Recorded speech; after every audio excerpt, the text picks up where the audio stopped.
ಅಲ್ಲಿ ಗೋರಿ ನೋಡ್ತಿದ್ಯಲ್ಲ, ಆ ಗೋರಿ ಮಧ್ಯ ಮನುಷ್ಯ ಹುಟ್ಟಿದ ದಿನಾಂಕ ಡ್ಯಾಶ್ ಸಾಯೋ ದಿನಾಂಕ ಬರೆದಿರುತ್ತೆ. ಆ ನಡುವಲ್ಲಿರೋ ಸಣ್ಣ ಡ್ಯಾಶ್ ಮನುಷ್ಯನ ಇಡೀ ಜೀವನ. Let's go.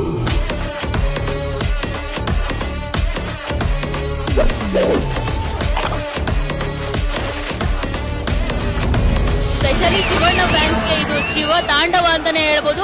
ಅಲ್ಲಿ ಗೋರಿ ನೋಡ್ತಿದ್ಯಲ್ಲ, ಆ ಗೋರಿ ಮಧ್ಯ ಮನುಷ್ಯ ಹುಟ್ಟಿದ ದಿನಾಂಕ ಡ್ಯಾಶ್ ಸಾಯೋ ದಿನಾಂಕ ಬರೆದಿರುತ್ತೆ. ಆ ನಡುವಲ್ಲಿರೋ ಸಣ್ಣ ಡ್ಯಾಶ್ ಮನುಷ್ಯನ ಇಡೀ ಜೀವನ. Let's go.